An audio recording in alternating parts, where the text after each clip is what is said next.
Second-year high schooler Yatora Yaguchi is an almost perfect student. He studies hard, is liked by most of his classmates, and aims to enter college after he graduates. From an outside perspective, his life is great, but to him it feels entirely dull, unsure of what it is he really wants to do. So after a brush of fate interacting with his school's art club, Yatora decides to try and give painting a little bit more effort, and it's in his very first piece in an easily graded elective art class where Yatora learns about the joys of painting and is also first gripped by what I like to call the curse of creativity.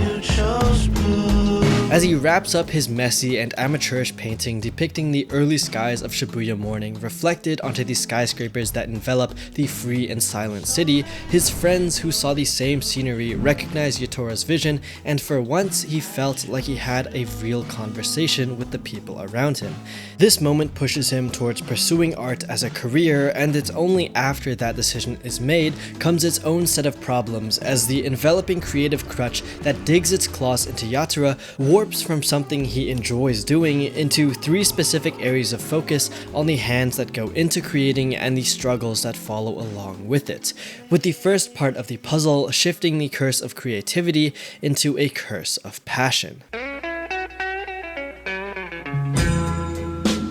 There's a lot of examples in the story that depict the struggles accompanying creating, all taking different shapes and forms, whether it be battling serious mental illnesses, familial problems, or even just regular creative block. But Yatora, who we obviously see the most of, is by far my favorite. His expectations are repeatedly shattered, and his struggles lead him to be the most human character in the story for me, which I found most noticeable with how the manga portrays its body language specifically around its character's hands. When Yatora is considering art school, we see small hints of his personage leak into his physical actions.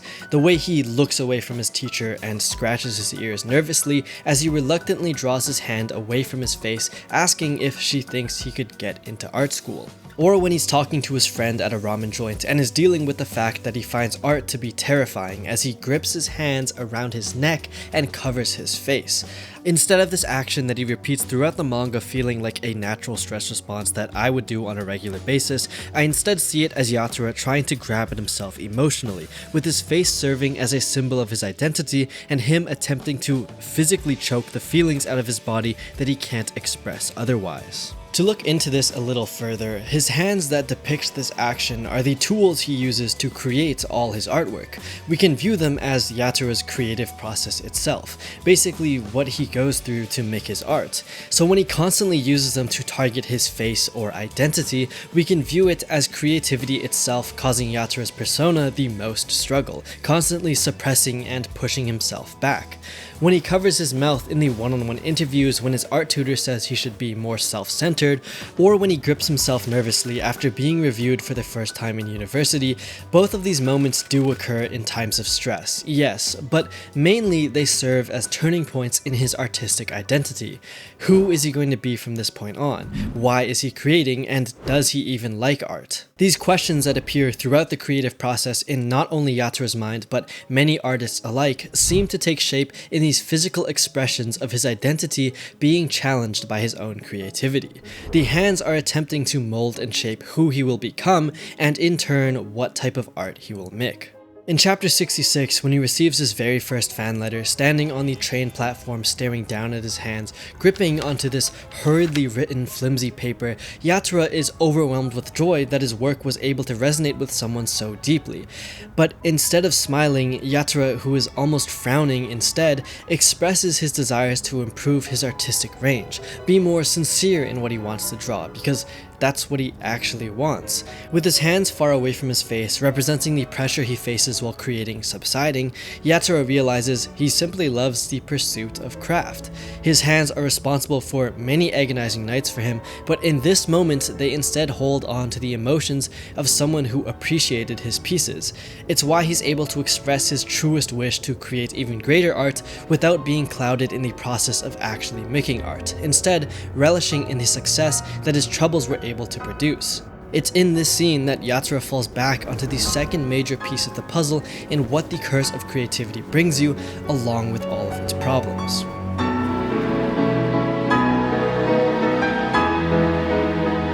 In the exam for admissions into university, Yatora has to work on a painting with a nude model. At the peak of his stress, with a ton of expectations weighted on his shoulders, he picks this theme of the naked body being pathetic, and putting on clothes is an attempt to hide that.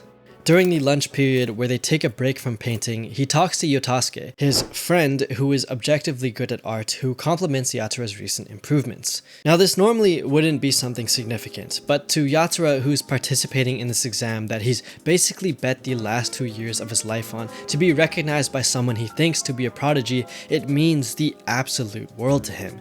So he curls up into a ball, shaking with joy as he grabs at his hoodie with his hands, smothering his face and covering up his tears of joy. It's the same action as before, but instead of his movements showing agony over the idea that creating has become difficult, he's instead faced with the rewarding success that his efforts weren't in vain, that his relentless hard work towards crafting piece after piece has finally gained the recognition he chased, and instead of the tools he uses to create bringing him down, they instead serve to support his head himself up.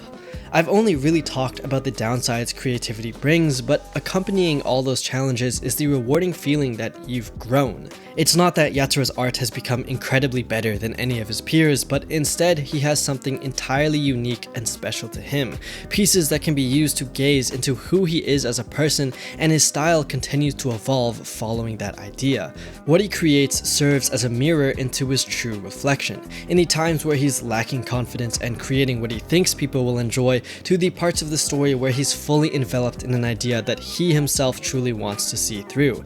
And it's while he's painting his sketchbook for the university exam that he realizes he never noticed these traits about himself before he made art. He never knew he was this ambitiously arrogant, yet utterly cowardly at the same time, because before Yatora held a paintbrush, his pathetic naked body didn't exist, and he was merely made up of a flashy set of clothes that hid nothing.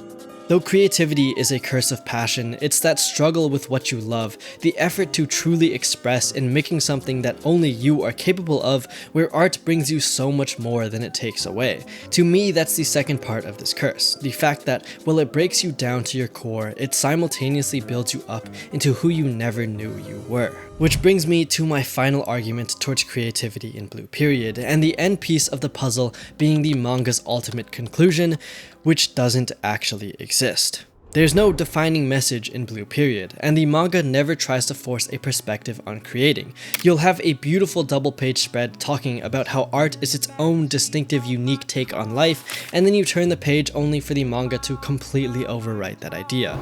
There are a bunch of different lessons you could take from Blue Period, about talent, hard work, burnout, and so much more. It's a manga that's incredibly dense with layers upon layers you can take inspiration from, but what resonates with you the most is what affects you the most, and for me what stood out was the manga's application of creativity.